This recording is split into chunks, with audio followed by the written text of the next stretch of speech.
Hello and welcome to this short presentation which is going to look at the topic of writing a business plan.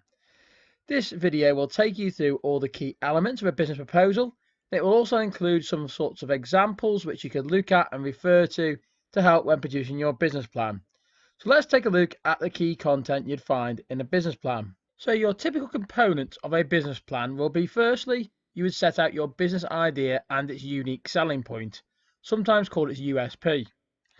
You would then have a section on your market research where you include your primary and secondary research. You would then set out your aims and objectives before explaining very clearly who your target market is. When we talk about target market, we mean the age, the gender, hobbies and interests, and maybe demographic data regarding who your potential customers may be. You would then set out the required resources. This could be physical resources, human resources, or financial resources. However, we'll cover the financial resources in more detail later. You would also have a section on your marketing and promotion. So how would you advertise your business and what methods would you use and what budget are you going to set for your marketing? We'd then have a section for your financial planning. So you would calculate your startup costs, you would calculate your operating costs, you would calculate your profit margins. So that would be your gross profit and your net profit. You would produce an income statement and you'd probably do a cash flow forecast as well as knowing about your break even. And finally, in your section at the end, you'd have some timelines to set out the plan, time it would take to open your business. You'd carry out any risk assessments, and you'd also show some elements of planning for things that can go wrong, something called a contingency plan. In this video, we're going to look at each of these sections separately, and we will also go into more depth regarding each section. So the first section in any business plan always sets out your business idea and your unique selling point, otherwise known as your USP. So your first section will tell me about your business idea. You will tell me what your product or service is that you're selling. You would tell me what's unique about your product or service. So you would list in detail maybe one or two elements that make it completely unique. You'd tell me where you're going to base your business, and you're going to tell me who your business is going to be aimed at. They're all key important aspects that you need to cover when we look at setting out the first section of your business idea. Now, to try and help you with this, I've created an example. So as you can see, I've set it out with business idea at the top of the page. And then I've gone into telling the reader straight away what my business idea is. So paragraph 1 is all about telling you what my business idea is. And I've said that it's going to be an organic shop that sells honey called OH2U. And then I've gone and explained my unique selling point. So see the next sentence that I've got, which will specialize in the selling of fresh honey, which has come direct from the bees' hives based in the back garden of the shop. So there's a unique selling point. Then my next paragraph goes into location. So the shop will be located in the high street, as this is where most people visit on a daily basis. So what I've done there is explain why I've chosen that location. And then I've also gone to cover whether I'm going to be an online business, or I'm going to be basically electronically based, or I'm going to have a physical presence such as a shop. And I've said, as well as having a physical presence, I'm going to have an online presence via a website, which will allow customers from all over the world to order organic honey, which will be sent to them via mail order. So you can see there that I've already set out what my idea is, why it's unique, and how I'm going to sell my product. Now, because this is a business plan, and I want to convince the reader that my idea is going to be viable and is going to be successful, I've decided to write a paragraph in more detail about my unique selling point. So you can see that I've gone and said straight away the unique selling point of OH2U will be the fact that all of the honey is 100% organic and is locally produced in the beehives in the back garden of the shop. So straight away I've re-emphasized that point. But look what I've done now. I've linked it to some market research. So I've gone, from looking at my market research, it's clear that no other business specializes in the selling of this type of honey, and nobody makes honey in the local area. There will also be a click and collect service where customers can choose to use the website, which will enable people to order when they need honey and just collect when they're going past the shop. So you can see there, I've made it really clear about the fact that that's the unique selling point and that's where I've got it from. And I've also going to use my market research again to emphasize why this idea will be successful. So my next paragraph and my final paragraph in this section is basically saying My market research informed me that my target market will be women aged between 25 and 45 who have a middle to higher income and work as well as look after a family. So notice that I've got market research that's helped me to find out who my target market is. And I know that they are typically going to live within 5 miles of the shop and they will be near the local area. The online customers will typically be the same gender and age, but live further away, but they may have connections to the local area and have an interest in organic honey. Again, you can see when you read this straight away, you know what my idea is, you know what the unique selling point is, you know who my customer is going to be, and hopefully you start to think, you know what, this might actually work. And that's what that section is all about, trying to convince you that it's going to work. So now we move on to the second section of our plan, and this is all about market research. Now, this section of the plan needs to explain what market research have you done that convinces you and me, the reader, that your idea is going to be successful. So in your market research, you should have some research that shows you've looked at your competition. So you maybe look at their strengths and weaknesses and what products and services they sell. You should also have a collection of secondary research.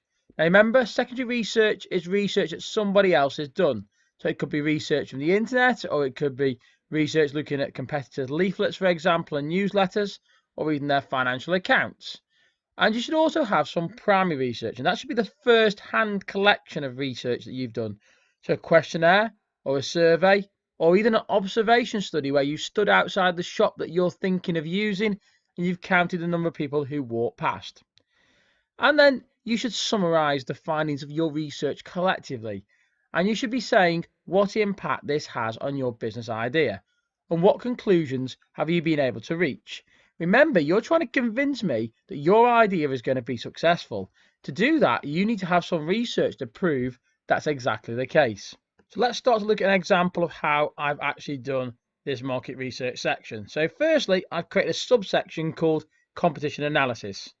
And I've made it clear to the reader that I've carried out some research of my competitors and I've looked at who they are and the strengths and weaknesses of each one.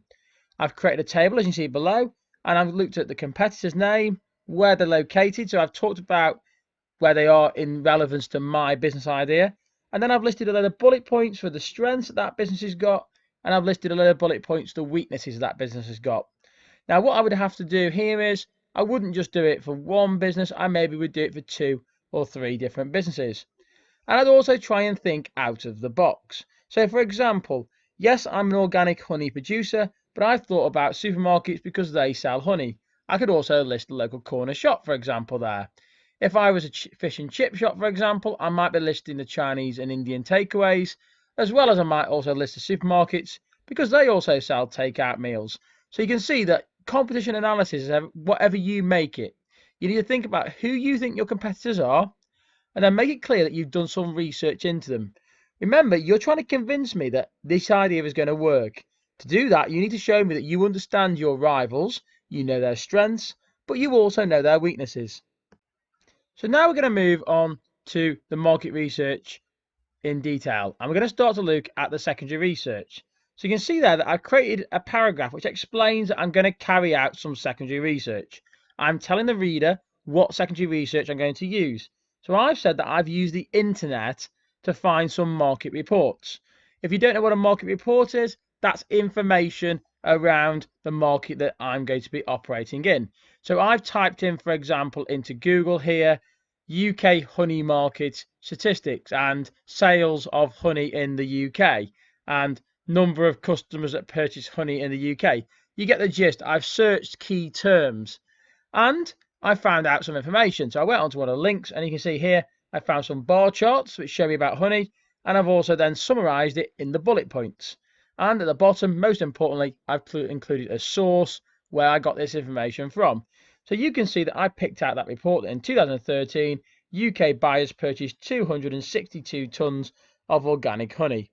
The UK was the second largest European market for organic honey after Germany, decreasing UK honey production by 25% and actually increasing demand for honey in the UK 54%. So you can see I've included those key stats. At this point here, I've done nothing else with them. I'm going to analyze them later. I've just put the key stats in there so that somebody can see them nice and easily.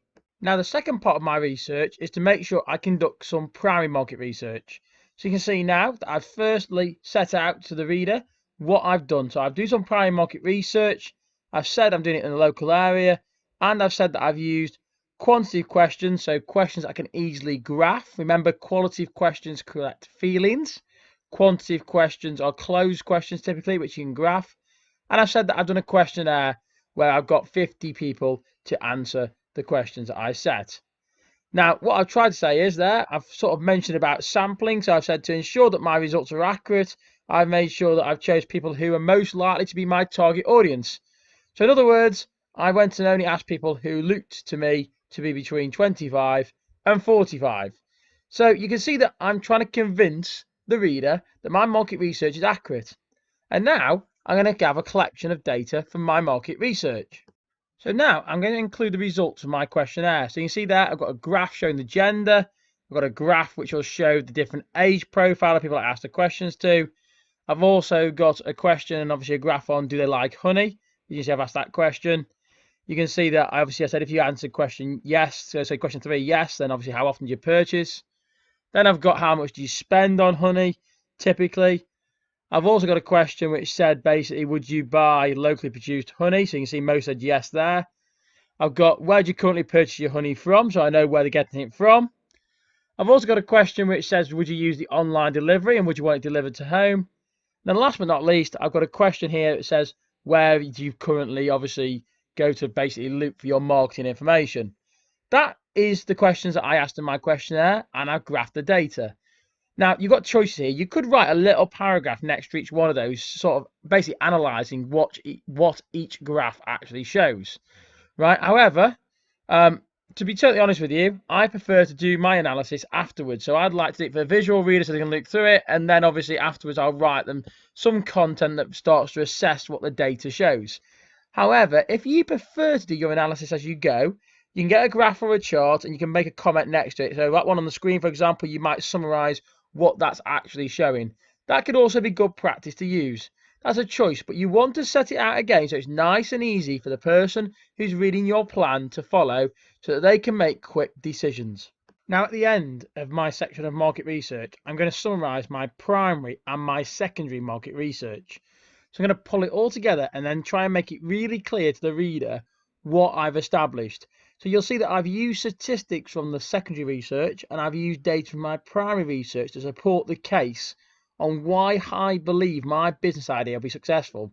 So you can see that in that first paragraph, without reading it all to you, that I've made a very clear point that because demand is falling, that's a real potential opportunity for me. And because we're the second largest purchaser of honey, then demand should be high, and that's great. And I've also gone to the primary research and talked about how that benefits me.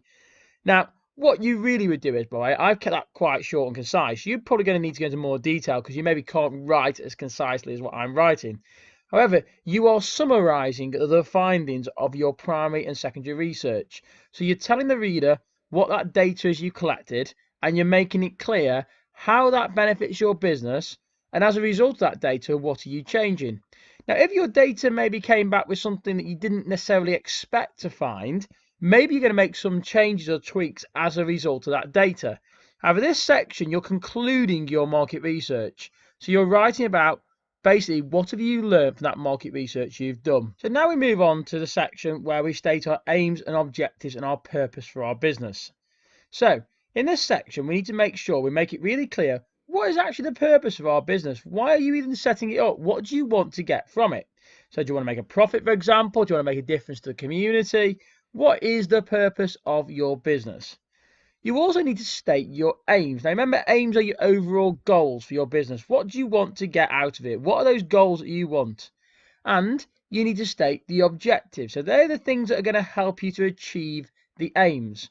Now your objectives should always be SMART. So that's specific, measurable, achievable, realistic, and time-based. So you need to try and make sure that any objective you set helps to achieve an aim, but it forms part of that acronym SMART. So here is an example that I've created for you. So firstly, you can see I set up my purpose. So I said the purpose of OH2U will be to make a profit, and it's going to be in the private sector. So I've said that I want to make a profit, And because I'm in the private sector, so it's my money I'm investing, I want a return on it. So that's my purpose. I'm running this business to make a profit. And then I've created a subheading, aims. And I said, I want to have the following 3 aims.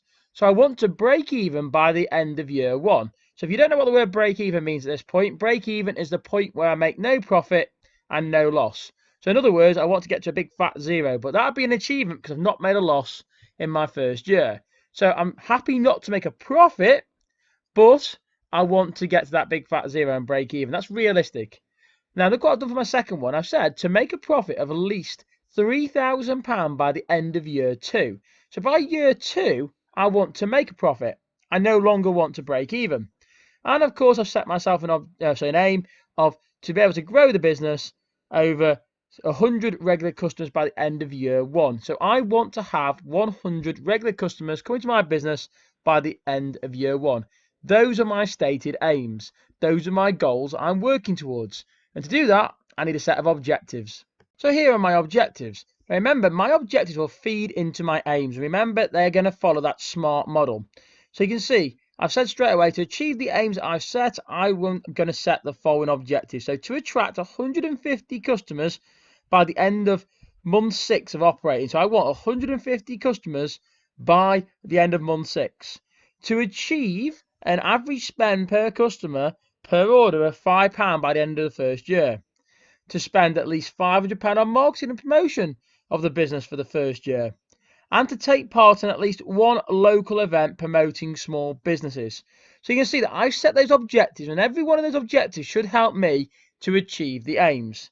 Now, you could set this out slightly differently. If you wanted to, you could write the aim and then you could put the objectives that help you to achieve that aim underneath it directly. Or you can set it out like I've done there, where you set yourself some aims and then you set yourself some objectives that you're going to achieve in that year. But there's your section on aims and objectives set and done. Okay, so now we're going to move on to your target market. Now in this section, you're going to explain who are the customers, or the target markets I like to call them, who you're going to be aiming your products at. Now, the most important thing to think about here is that these are the people you're aiming at. It doesn't necessarily mean that people who are of a different age or a different gender won't use your business, but these are the people you specifically are aiming at. If you want to think about an example of this, think about ITV2, for example. ITV2 is aimed at young females, right? Because that's what they're aiming at. They don't mind if males watch it, and they don't mind whether you're older, for example, an older male or an older female, but they actually aim at young females, and they put them TV programs together to appeal to that target audience. So you're going to do the same with your business. Who are you going to actually aim your business at?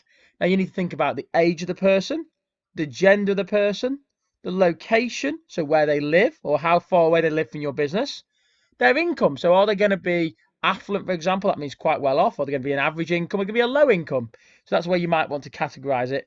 And what interests and hobbies might they have that link with your business? So are they going to be interested in cooking, for example? Or are they being interested in being active and outdoors? Or are they interested in computer games? Because some of those interests you might be able to latch onto with your business idea. So here you can see an example. So I've got my target market, and I've said that my market research has informed me that my target market is going to be mainly females aged between 25 and 45 who have a middle to higher income, and they're going to work and typically look after a family. I've also said that I know they're going to live within 5 miles of the shop, and I know that the online customers will be the same sort of profile, but maybe live further away. And I've put that these people are going to be typically interested in being healthy, so I've linked that to the organic honey. And I've put they're probably going to have a fairly decent job, so they're going to have a fairly higher income, because to buy organic honey, that's probably going to be something that's going to cost you a little bit more money overall. So I've set out who my target audience and target market is. What I could do to add a little bit more depth there is do a little bit of analysis in that by saying this is great for my business idea because. However, I have actually set out my target market and I've said who they are and what their interests are going to be. Okay, so now we need to look at the required resources. So these are going to be the physical resources, the human resources that you're going to need for your business. So as a result of this section, we should now know what you're going to need to set up the business, what equipment you're going to need to set up the business, also how many employees you need, what training, what skills they're going to need. So it should be very clear from this section that I know roughly what the cost to set up is going to be and also what employees you're going to use and what skills those employees are going to have. Okay, so to do this section, you're going to need to look probably at the internet and do some research, because you're going to need to think about what items do you need and also get the figures for it. So, for example, you might want to use the Rightmove website to find out properties that are going to be for rent. Do a search for commercial property to rent, or you could do commercial property to purchase. Remember, it's a commercial building. Also, if you want a till, they tend to be called EPOS systems. So EPOS, electronic point of sale. Again, do a search for them, find out how much they are. Those can be some costs that you might want to include in your business. So my advice would be now is to make a list of all the startup costs you need. Now, startup costs are the one-off costs. The things you'll have to probably buy once, or the costs you're going to have to pay to get yourself going throughout the year. Now, in this case here, what I've done here is I've made a list of all the costs I'm going to need to get my business operating for a year. So I've got my shop, got the shelving, I've got the window display kit, I've got the till and card machine, got the beehives, got the beekeeping kit. You can see that I've listed how much it costs for one unit or per month, and obviously how many of those are going to need for the year. And obviously I've multiplied it across, and I've got a total cost of basically £10,054 for the first year's worth of trading. So to set the business up and to operate for 1 year, it's going to cost me that amount of money basically. Now remember, at this point here, I've not got any operating costs. They're just literally the startup cost to get me going for that first year. Now, if I put a source there, that's good practice to do that because it always shows where the data's come from. So once I've got a list of all the physical resources I need, now I need to make a list of all the human resources I need. So these are the people that I'm going to use in my business. So I've set out how many employees I expect to have, what courses or what training or what skills I expect them to have so they can do the job properly. And I've also mentioned basically what I'm expecting of them. So what do I want to see from them, and what would I do to help them get those skills they maybe need? So you can see in those paragraphs there, I've set all that out. And the next section, I go into a bit more detail about my human resources and where I've got them ideas from. So in this section here, you can see that I've worked out how much it will actually cost me to employ people to work in my business. So what I've done here is I've set up a little spreadsheet, as you can see on the table there, where I've worked out my possible opening hours, and then I've counted up how many hours the business will be open for. And then you can see that I've got 38 hours maximum per week. And then I've used the minimum wage, which I've set myself as paying £8.72. And I've basically got a part-time staff covering me for 22 hours. So then I've worked out what the total cost is going to be for that part-time member of staff. So in other words, it's going to cost me £9,975.68 to pay that part-time worker. Because, of course, I'm going to take my money out of the business as a salary. So I'm going to get a set amount of money. But that part-time member of staff is going to cost me that amount of money. Right? Now, you can see now I've started to calculate the cost of my business, how many hours I'm going to work, and it's starting to feel like a real plan now. When you start to read this, I'm getting an idea of whether this idea is going to really work. I now know that the person running the business is having a salary. I now know that the person they're employing is going to work 22 hours a week. I know what hours are going to work. I even know the reason why, for example, the hours are going to be lesser on certain days. So it's all starting to come together as a business idea. So now we're at the point where we can start thinking about planning our marketing and promotion. In other words, how are you going to advertise your business, and how are you going to know basically that it's going to work and appeal to your customers? In this section, you need to tell me what method of advertising you're going to use. So, for example, TV, radio, newspaper, leaflets, social media. And you're going to tell me the cost of it, and you're going to explain why it's appropriate for your target audience. Now, think about this. If you're running a small to medium-sized enterprise, are you going to advertise on TV? Probably not. That's not going to be an appropriate method. Local radio may be an appropriate method, but it could be expensive. Again, think about newspapers. Rather than just saying newspapers, think about which newspapers you use. Is it going to be a local newspaper? Is it going to be a national newspaper? Remember, think about what's appropriate to your business size. You are normally going to be planning a small to medium-sized enterprise. There are many, many, many ways to advertise and promote. So don't feel because I've not mentioned one, it doesn't exist. You will probably know many more than even I could think of. Different forms of advertising and marketing, and it doesn't always have to cost money. And you're going to set it out in a plan. So your plan for marketing will look something like this. Now, I've created this in Excel. I've made a little table and I've set it all out, and I'll show you in more detail on the next slide. We can see it in more detail. But there is my plan for my marketing. I've also got a little bit of text where I've explained what my budget's going to be, and I've also said what time period I'm doing it for. So you can see that I've set myself a budget of £3,000, and I've set myself basically a 6 monthly time period. So that's what my plan is for. So let's have a look in more detail what the plan actually looks like. So here is an example of the plan. You can see that I've put the method down the left-hand side, and then what I've done is I've separated it by having a pre-launch, so basically the month before launch, and then obviously you've got the opening month, and then you've got month 1, 2, 3, 4, you go the way through. You can see that there. My final column is a source, so in other words, where I got the data from.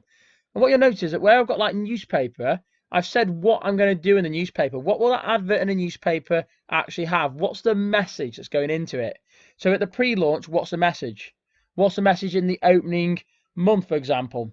And if you think about like the discount coupons, what discount am I offering? Now you notice that I've actually duplicated it because the same offer is going to run every single month, apart from in the opening month. For social media, what am I doing with social media in each of those periods? So it might be I'm, setting it up, for example, or then I'm doing some offers, or then I'm doing a loyalty scheme or a share. So see what I'm doing? I'm telling you what I'm doing. And again, it comes back to making sure the reader knows what your plan is and is convinced that it's going to work. And that is what the marketing and promotion plan is all about. Make sure you've got a source, so I know where that data's come from. Really, really important. Now, financial forecasting. In this section of the plan, you're going to need to be able to explain and show some research into the different financial planning that's gone into your business idea. This is a section which shows people that if they invest in your business idea, you're going to get some profit and some return. In this section, you're going to include information such as your startup costs, which are your one-off costs that you're going to pay to set up your business, your operating costs, which are your ongoing costs for your business, your projected revenue. Now, revenue is all the money that you're going to go into your business, your calculated gross and net profit, and I'll explain the difference between those two when we get to it. You're going to produce a cash flow forecast that will show the money going into and out of your business, and it'll explain if you've got any liquidity problems. And you'd also do some break-even analysis and maybe include a break-even chart. But you'd explain how many items you have to sell before you're going to break even. So let's have a look in more detail at each one of these sections in your plan. Startup costs are the one-off costs that you'll have in your business. So typically these are the items that you only buy once when setting up your business. And the best way to set this out in your business plan is in a table. So as you can see here, I've made a list of all of the startup costs that I'm going to have in my business. So what I've done is I've actually thought about the fixtures and fittings. So that's like the shelving, for example, a desk I might want in my shop. And then I've gone on the internet and I found some research. So I found out, well, looking at it, it can cost £400. I've then done some research for a till and found out the till is going to cost £499. Done the same for the shop sign. So basically I've used Google, you can see down here, and I've gone down here, and these are all items that are one-offs. And then at the bottom, I've totaled them all up. And it's as simple as that. I now know how much I'm going to need in my total startup costs. Now, operating costs are the ongoing costs that you have in your business, and they have to be paid on a day-to-day basis. So these are the costs that you'll have every single day that you're trading in your business. Again, like my startup costs, I will have done some research into finding out how much these are going to cost. So I will have found my building and my premises, and I will have looked at how much the calendar rent per month is. And typically you turn these into yearly figures. So you can see there, I've got my rent at £6,000, I've got my insurance at £3,000, my utilities, and that's a fancy word for gas, electricity and water. I've got my wages and my salary, my mobile phone and my broadband, my marketing, which is my advertising. Now I've got cost of sales, and that's basically the cost to make a sale. So in other words, in my case, the cost to actually produce the honey that goes in the jar. So how much did it cost me to buy the jar from my supplier? How much did it cost me to buy my lid from my supplier? How much did it cost per label? How much did it cost to actually get the honey in there? So the cost of sales is based on how many items I sell. So obviously, let's just do an example here. I'll use a really simple example. If, for example, it cost me 10p to make each jar of honey, and I sold 10 jars of honey, my cost of sales would be 10 times 10, which obviously be £1. Simple as that. And then I've got my loan repayments, obviously there. So I've got my loan repayments, and down below, I've got my total operating costs where I've added them all together. So you can see how much it cost me to operate my business for the year. Now we need to calculate my gross profit and net profit. And that's done by producing a statement of consolidated income. So the statement of consolidated income shows the profit and loss a business is going to make, or expects to make in this case. Now we have some information on there: revenue, which is all the money going in; the cost of sales, which is the cost to produce the product or service that we're selling; the gross profit, which is calculated by doing the sales revenue minus the cost of sales; and we have the net profit, which is the gross profit minus all the other operating costs. Now, the gross profit is always the bigger profit, and the net profit is the one you get to keep when you've paid all your costs. So you can see in the example below, as I laid it out, that I expect to make a net profit of £232.70 at the end of this business. So I would get to keep that profit. However, I'm going to try and show you an example in here using some simple numbers, how I've calculated these figures. But I have got videos on the channel where you can find out how to do costs and revenue, for example, which will probably explain it in more detail. But let's go back to the idea of the honey jars. So if I sell 10 of those jars, and we already established previously that if it cost me 10p to make each jar of honey, and I sold 10 of them, then my cost of sales would be £1. But let's assume I sell each jar at £2 each. So I sell the jars at £2 each to the customer, so I sell 10 of them, right? And you can see there, 10 times 2 would be £20. So I would actually have £20. However, we've just worked out already that those jars are going to cost me £1 in cost of sales totally to make, because it's 10p per jar and I sell 10 of them. That means my gross profit would be £20 minus £1, which would give me a gross profit of £19. Then let's say I've got some other cost to pay. I've got to pay rent of £10 in this example here. So I've got to pay my rent of £10. So then you do £19 gross profit minus my other operating costs, being the rent of £10, and that will leave me with a net profit of £9. Hopefully you can understand where those numbers come from. You can see in my business, I pulled these from my calculations. I know how many items I'm going to sell. I know what it's going to cost me, and I can do my operating costs. Typically, use a spreadsheet to help you do these calculations. Remember, I've got videos that cover this in more detail. Now, break even is the point where the business makes no profit or loss. Break even is really useful to know because it tells you how many items or products you have to sell to reach this magical point. So once you reach your break even point, every item you sell past that is making a profit. But before you make your break even point, every item you sell is actually technically making a loss. So you work out break even by using a formula. The formula we use is fixed costs divided by the selling price per unit minus the variable cost per unit. And typically that bit at the bottom is called the contribution. So sometimes this formula is written out as fixed costs divided by contribution. The part at the bottom is typically done in brackets. I'll explain how we put that into a formula now. So you can see in my table here, what I've done is I've collected together the information I need. So I know that my selling price per jar of honey, and my example here is £3, and I know that it costs me 50 pence to actually produce each jar of honey. So I'm going to work out my contribution part. So remember, my selling price per unit minus the cost per unit. So £3 minus the 50p gives me £2.50 contribution. If you're wondering why it's called contribution, that's because this part contributes towards the fixed costs. So now I want to know how many £2.50s do I need to actually cover the fixed costs that I've got. So remember, I do my £15,657.30 divided by my contribution of £2.50, and it tells me that I need to have 6,263 customers or jars of honey. That's my break-even point. That's how many I need to sell in my business. The next question to ask is that realistic? Well, yeah, it probably is. But the way you can do that, of course, is divide it by 365, the number of days, or divide it by 52, or divide it by whatever number you feel is appropriate to work out whether that is a realistic figure. But break-even is a useful tool to work out how realistic is it going to be for your business to make a profit. Now, the final financial document that we're going to produce is something called the cash flow forecast.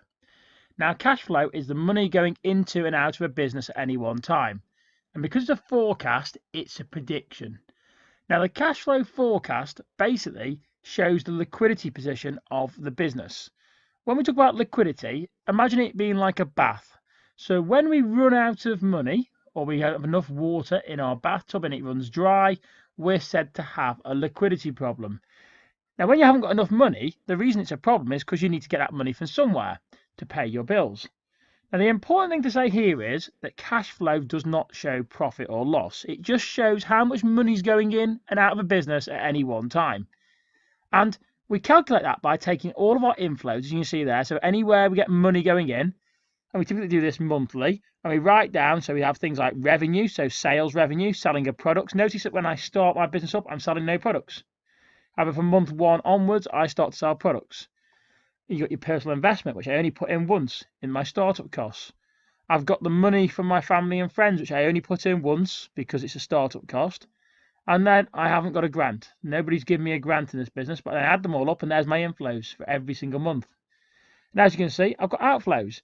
Now notice my startup costs, strangely enough, only go out in 1 month because that's a startup cost we calculated already. They go out at the beginning of the business. But my rent needs to go out every single month. Look at that. It goes all the way across. It's what's called a fixed cost. It doesn't change. My insurance is very much the same, a fixed cost. It goes out constantly. Utilities, you can see there, that's going out the same amount. We've worked out to be a similar amount of money I'm going to pay out. My wage and salary there again. My mobile phone, similar.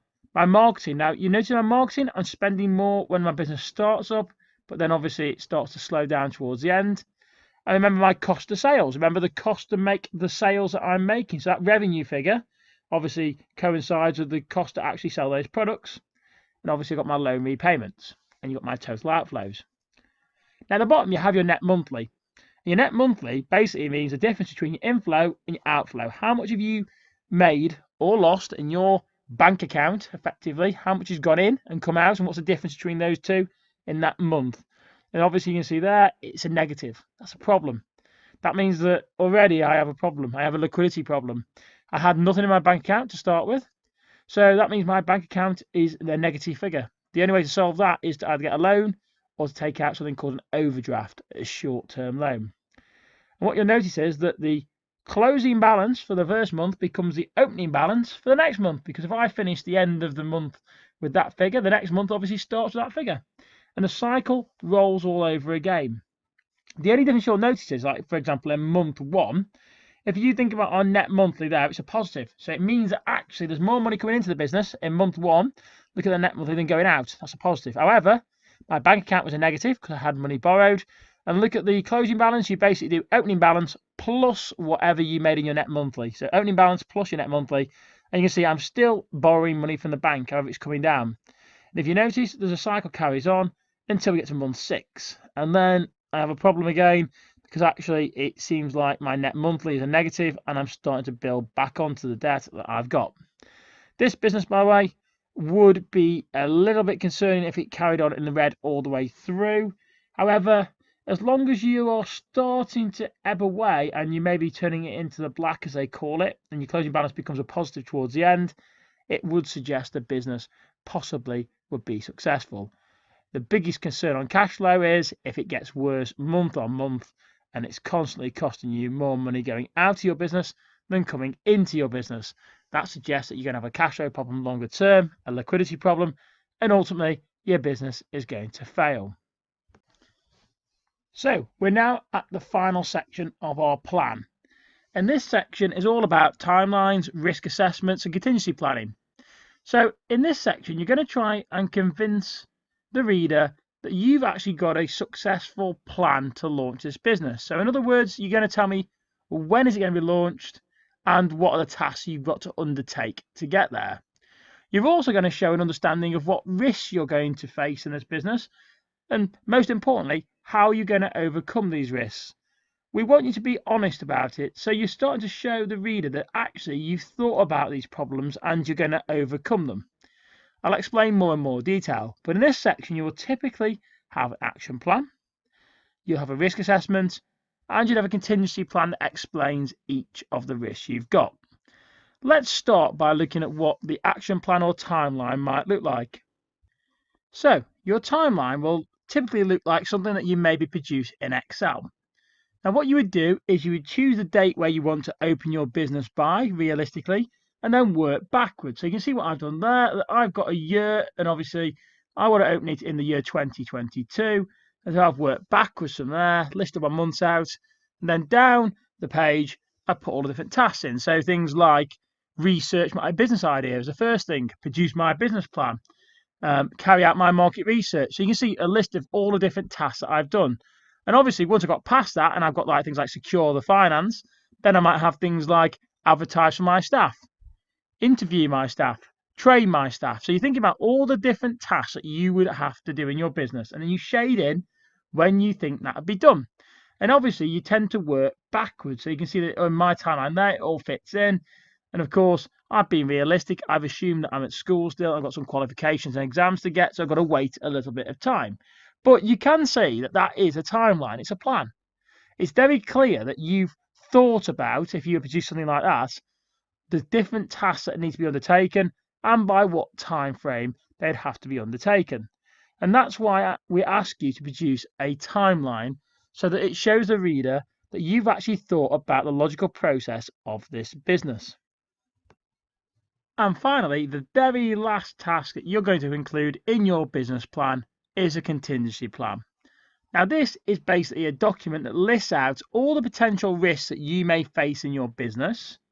And then you would rate that risk, so the impact it have on your business, so high, medium, or low, and you may then color code it red, amber, green. And then you would show in the contingency section what steps you're taking to lower that risk. So, for example, if I needed to have a lack of, let's say I said the risk was a lack of beekeeping skills, so I don't have the skills to do the beekeeping, and notice that I've gone for the higher level grade, so I've explained why that would have an impact on my business. That's quite an important thing to do. I've then said that's going to have a really high impact. So then I've said, what am I going to do about that? So looking at the contingency, I've explained what I'm going to do, how much it'll cost me, and why that's going to lower the risk. And because I've done that, I've gone to the higher level. You could obviously state the risk and then just state what you're going to do. But that's obviously a lower level grade because you're just stating. So if you're able to explain the risk and explain the contingency, obviously a higher level grade and a much more detailed contingency plan. You can see that obviously I've included coronavirus and the impact, and then I've sort of said it's only medium risk because I don't plan to open my business at the moment. But again, the idea here is you go through and you think about all the different risks that you may have in your business. They could be external risks or they could be internal risks. However, really in this section here, you probably want something around the 4 to 5 different risks that you've shown an assessment of. They don't all have to be high risk. They don't all have to be medium risk or low risk. Ideally, you're going to show a range of different risks. Remember, it's going to be how you convince me that you've taken those steps to lower the risk, which is what we're looking for, that contingency plan. At that point there, you should have a comprehensive business plan. You should feel proud of your business plan, and you should be feeling confident that anybody who reads your business plan is going to invest in your idea because actually it's a really good idea, really detailed, with some great research that proves that anything that could potentially go wrong has been covered off. Remember that this final section effectively is saying to the reader, I know that this could be a problem, but look, I've thought about this and this is what I'm going to do. At that point there, we're then ready to start looking at you making your pitch and your presentation of your business idea.